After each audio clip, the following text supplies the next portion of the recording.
Kamusta muli mga kaibigan? Ngayon, tingnan natin ang Calamba Station na bahagi ng NSCR South Commuter Rail Project.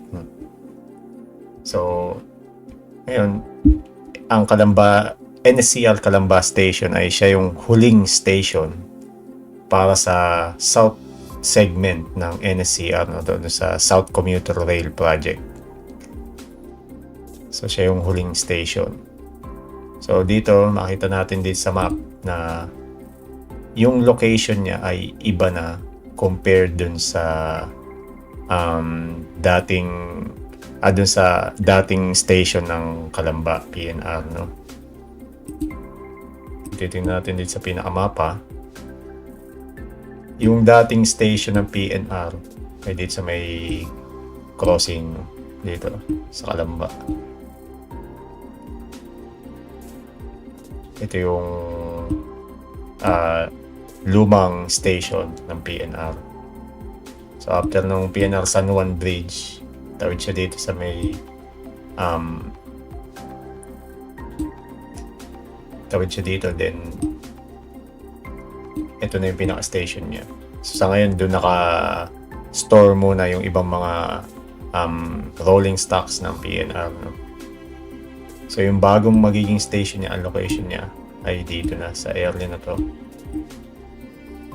Kung nasan yung bagong multipurpose hall o multipurpose na stadium ng Calamba. So dito na yung magiging location niya sa area na to. So, sa tingin ko inilayo siya dito dahil nga sa itsura nito, congested na dito sa area na to. So, dito na siya mapupunta ngayon. So, tingnan natin yung kanyang site plan. So, ito yung Coliseum. At that time, proposed pa lang siya. Pero ngayon currently ay nakatayo na yung Coliseum o yung parang stadium, no, dito sa Calamba City Park. Okay. Ito yung monument ni Rizal Monument dito. Then mapapansin nyo yung pinaka-station niya ay ito yung pinaka-station building niya. Yan yung pinaka-station building. So, hindi naman siya sobrang dikit na dikit dito sa Coliseum, no? Sa bagong Coliseum dyan, no? Although, yung dating row, kung mapapansin nyo, ito yung right of way ng PNR, yung original, itong nasa blue line na ito. Within that blue line, yan yung original na right of way ng PNR. Pero dito sa NSCR, mag-acquire sila ng additional row dito para mas ma-accommodate yung bagong station. Kasi itong bagong station ng Calamba, mayroon siyang tatlong viaducts, no? Tatlong viaducts. So yung gitnang viaduct niya ay dual track. Then yung dalawa ay single track. So kung titingnan din natin yung kanyang side view.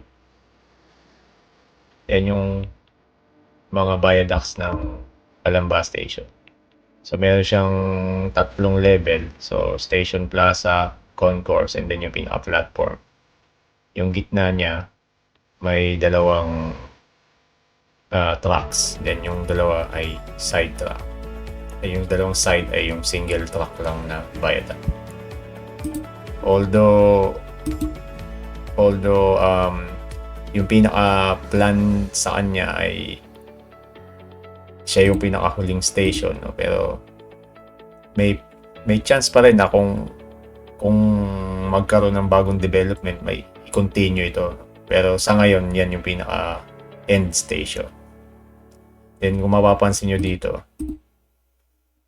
yung upgrade o yung nasa ground level na relays ay dadaan sa tabi ng mismong station. So i-utilize pa rin niya yung row. So, within the old row pa rin siya. So sa ngayon ito siya. So base dun sa nakita natin na drawing, hanggang dito yung kanyang sasakupin. So very likely na itong mga kabahayan na ito ay sila ay mukhang ma-acquire para dun sa row ng NSCR Calamba Station. Kasi magiging bahagi na ng Station Plaza itong area na to. And then itong pati itong mga kabahayan dito, sila rin ay maapektuhan sila. So itong NSCR alignment na to, gagamitin pa rin yung alignment ng PNR, yung current alignment niya. O kung tingnan natin, itong pinaka-alignment ng PNR. So pinag-stitch ko yung nando sa drawing, which is available sa website ng either ng PNR and then ng DOTR. So dati na ipakita ko na dun sa mga old videos ko kung saan siya makikita. So ito, zoom tayo. So yan yung existing, ito yung future Calamba Station. Then itong nakuha ko, itong napagtagni-tagni kong drawing ay sinimulan ko dito sa may after ng Banlik Station. So zoom pa tayo.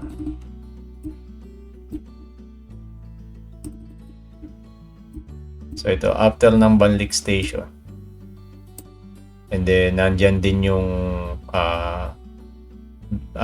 vicinity ng future na depot, South Depot ng NSCR. Then ito yung viaduct niya. Then tatawid siya dito sa San Cristobal River. And then itong truck na to, ito yung access truck. Access truck to para sa papasok ng at palabas ng depot. So ito yung pinaka main truck. Yun siya. And then dito meron ditong halos upgrade din, no? Upgrade din, pataas siya para mag-merge dito sa main line.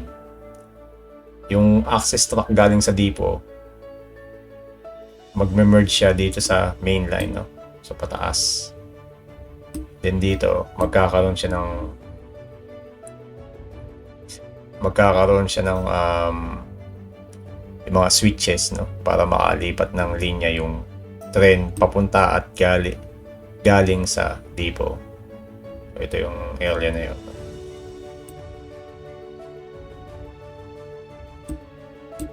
So dyan sila mag-meet, no? And then mag-merge yung mga trucks into single viaduct, which is here. So, kung mapapansin nyo, kagaya doon sa mga dati kong nang pinakita, yan yung mga square na yan yung mga properties dyan, no, kabayan. So hindi lang naman yung mismo viaduct, may mga access road din na gagawin, mga maintenance road, access road. And then itong line na ito yung upgrade line, no? So dyan idadaan yung upgrade line. Mapansin niyo, may mga kabahayan din dito na doon na kumbaga affected, no? So madadaanan na siya ng alignment. And then meron mga road na either i-close na siya or gagawing maintenance road, no? So here nag-merge siya dito sa area na to. And then tatawid siya dito sa bridge na ito. Then patawid papunta na sa crossing dito sa JP Rizal Street. Dito yung dating station ng yung current na station ng Calamba PNR. Although hindi diyan magtatayo ng station. Dito sa drawing, in-emphasize dito, meron siyang future freight track. No? So, dito sa area na to, maaaring i-retain pa rin nila as PNR depot. No? So,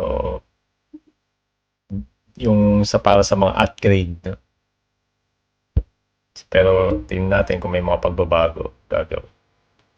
Ayan, tuloy-tuloy pa rin dyan. Yung dadaanan lang yan ng NSCR line. Dito. May mga road na aalisin din sila. So, ayan, makikita nyo may mga properties na madadaanan dito sa area na to. Then, susundan lang niya yung right of way ng PNR. Although, malaki yung kanyang sinakop na row. No? Gaya nung ginagawa ngayon dun sa may Kabuyaw, sa may Papanlik, nilalaparan na yung malapad yung gagawing right of way. So ito, tawid na dito sa road na to. No? And then, ito magkakaroon ng mga switches. Dahil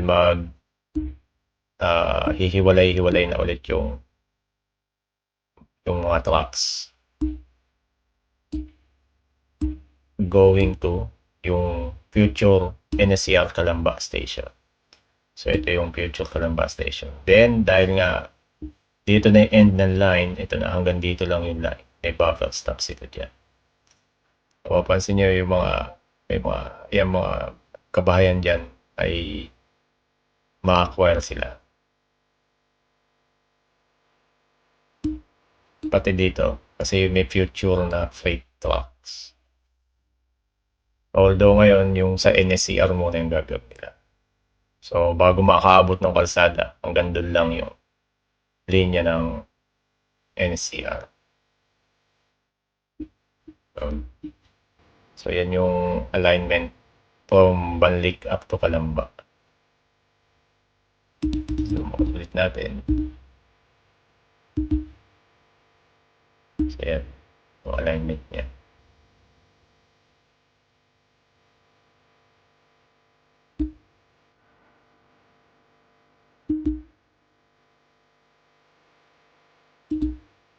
Then yung kanyang profile.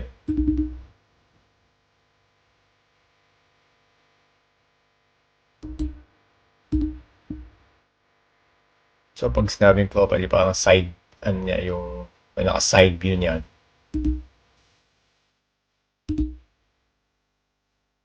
Yung pinaka-side view niya. So from Banlik Station, tatawid siya dito sa San Cristobal River. Ang gagamitin niya ay steel arch. No?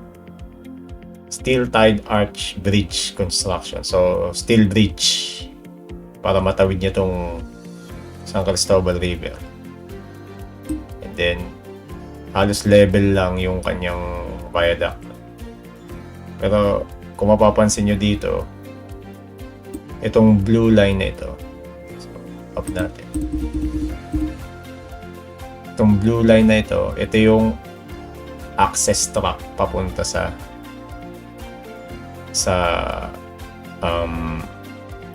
depot. Itong blue line na ito. So from here, level dito, then pababa siya. Or kung galing kayong depot, pataas yan. So yan. So gradually bumababa siya. Then halos medyo nakaangat lang siya ng konti sa ground to. And then tatawid siya dun sa San Cristobal River, then access na niya papasok ng depot. Yun yung kanyang magiging alignment sa depot. So yan, ito yung At tayo din sa mismong profile ng main track. Medyo magdi-dip down siya. Pababa siya ng konti pagdating dito. Then tuloy-tuloy lang siya. Then sa pagtawid dito sa San Juan River, ang gagamitin nila ay balance cantilever construction. Pagtawid dun sa San Juan River ng Calamba. Then ito yung JP Rizal Street. Then dito yung dating Calamba Station.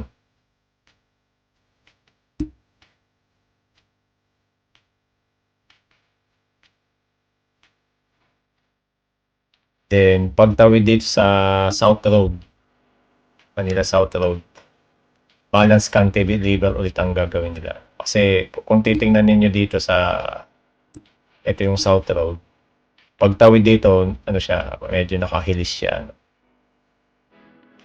So, hindi siya yung talagang perpendicular. Saka medyo nakalihis siya. So, kailangan medyo mahaba yung span na gagamit sa kanya. Then, approach na ng Calamba Station. Then hanggang dito na lang. End of project na niya. So, yun yung profile niya. From Banlik to Calamba. So, dito sa Calamba Station, sa kanyang plaza, may mga access road din na gagawin. So, mula dito sa street na to. So, ano ba pangalan ng street na yan? Mula dito sa Chipeco Avenue Extension. Magkakaroon access road papasok dito sa plaza ng Calamba. Then dito may mga parking lot. Para malamang ito ay para doon sa mga empleyado. Then dito may mga bays kung tawagin. Saan pwedeng magsakay at magbaba yung public transport. Then dito, sa either pwede siya lumabas dito sa street na to or pwede siyang magmikot dito para makalabas ulit siya dito sa Chipeco Avenue Extension. Ito yung current Rizal Monument. Then nandito yung Coliseum. So yan yung mga access road na gagawin dyan. So tingnan ulit natin, talagang mukhang yung mga kabahayan dito ay ma-wipe out kasi masasakop ng future Calamba Station Plaza. Itong mga kabahayan dito, yan, mukhang mawawala sila dahil nga ma-acquire sila itong mga kabahayan dito. So tingnan natin kung paano yung gagawin dyan in the future. Kung may pagbabago, possible naman kung talagang may mga adjustments silang gagawin kung talagang kailangan.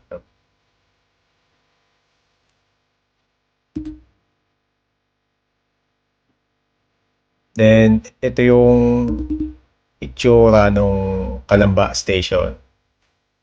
Ito yung nung unang revision nila. Unang design ng Calamba Station. Pero dito rin meron silang redesign na ginawa sa mga station ng South Commuter. No? So dito, bali itong ay galing dito sa nung nag-groundbreaking sila sa Santa Rosa, Laguna. Pinakita nila yung mga itsura ng station. So, kung makita nyo, ito yung pinakitang station ng Calamba Station, yung pinaka-design niya, iba dun sa naunang design, no? Iba siya ang itsura niya kaysa dito. So, although ito, close up ko siya, medyo malabo nga lang kasi, no? Kasi nga, wala pang inilalabas na yung talagang proper na picture o image nung bagong redesign ng mga station, no? May mga ilang station na pinakita nila sa mga presentation nila, pero ito yung ibang station wala pa. Nagtatry nga rin ako mag-request, nagko-comment ako dun sa mga post ng PNR about NSCR kung pwede ba nilang mag-publish to. Hopefully sana may publish nila para makita naman natin. Sa itsura niyan, titingnan nyo itsura niyan. Ganyan yung itsura niyan. Medyo hawig siya dun sa design ng Kabuyaw. So ito papakita ko, Kabuyaw Station to. Ito yung sa Kabuyaw Station. Ganyan yung design, no? Medyo hawig siya sa itsura. Kabuyaw Station ay 3 tracks din. Kasi nga meron siyang parang tracks para dun sa mga express, no? Halos hawig siya, di ba? Ganyan yung itsura niya. Medyo kahawig ng itsura ng Kabuyaw. Ayan, compare. Pero syempre dito iba yung itsura. Kung titingnan nyo dito sa side na to, kita yung stadium, yung Coliseum. Ito. Kita yung pinaka-Coliseum. Yan sa Calamba. So ito Kabuyaw, iba naman, siyempre Kabuyaw area. Pero halos magkaparehas yung kanilang itsura. So maaring aside from some differences ng design, pero in general parang ganito yung magiging design ng Calamba Station. So compare dito. Yan yung pagbabago nilang dalawa. Calamba, yung old design. Ito yung kamuka ng new design ng Kabuyaw Station. So, in-emphasize ko na medyo kahawig siya ito kasi Kabuyaw Station ito. Itong picture na to. Ito yung pinakamalinaw na picture na nakita ko ng mga bagong design ng NSCR station sa South.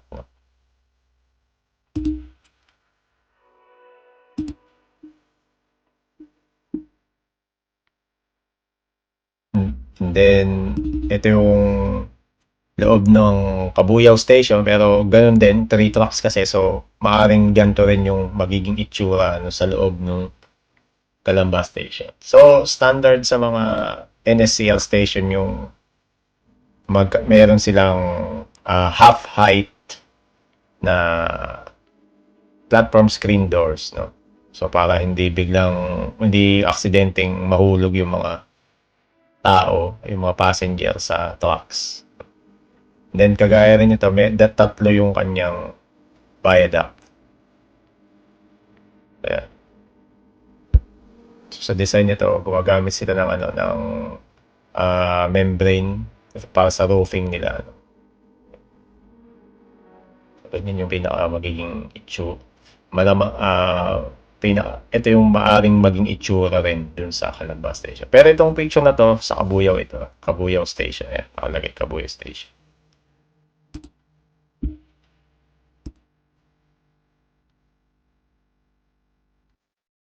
So, ito yung sa unang design ng Calamba, ito yung kanyang side view. So, 3 level. Ito yung ground level niya, concourse, and then yung platform. Then, may mga hagdan at escalators. Yung kanya. Then, may emergency stairs din. In case of emergency. So, yan yung design niya.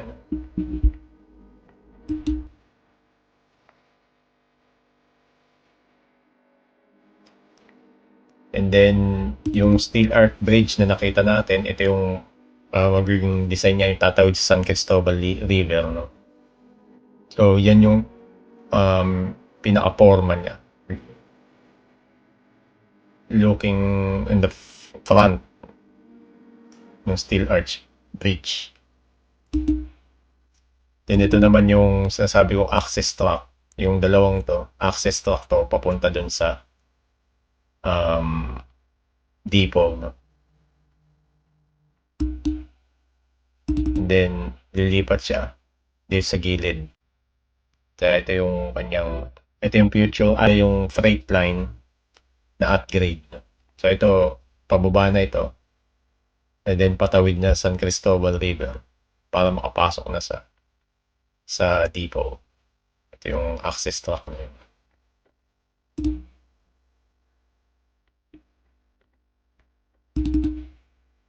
So, ito yung pinaka magiging forma niya, no? Yung pinaka station dun sa bagong niyang location. Although hindi ko pa naman napuntahan yung mismong site, no, pero ang alam ko meron na rin mga nagma-marking na sila ng mga lugar para doon sa gagamitin nilang row ng nitong NSCR, no. Then dun sa Kabuyaw, then dun sa Banlic clearing na nila yung area doon. At ito ay Hyundai at Dong-A joint venture. Sila yung mag-handle nung construction dito. Mula dun sa Alabang hanggang dito sa Calamba. Sa ngayon may mga transport vloggers din, infrastructure vloggers na nagko-cover sa area ng Kabuyaw at Banlic. Hopefully ay suportahan nyo rin sila para patuloy tayong lahat na may update sa ground, no? Sa kung ano nangyayari sa ground. At hopefully nga magkaroon ng maging maayos naman yung kanilang gagawing construction sa area ng Laguna, no? Para at least ito naman sa benefit din naman ng mga riding public. Imagine from 2 to 3 hours, sometimes 4 hours pa para makapunta ka ng Manila. It will only take less than an hour to 1 hour kung sasakay ka nitong NSCR from Calamba, no? Napakalaking bagay na mas makakatipid ng oras. Hindi mo na kailangan gumising na napakaaga para lang lumuwas sa Manila, no?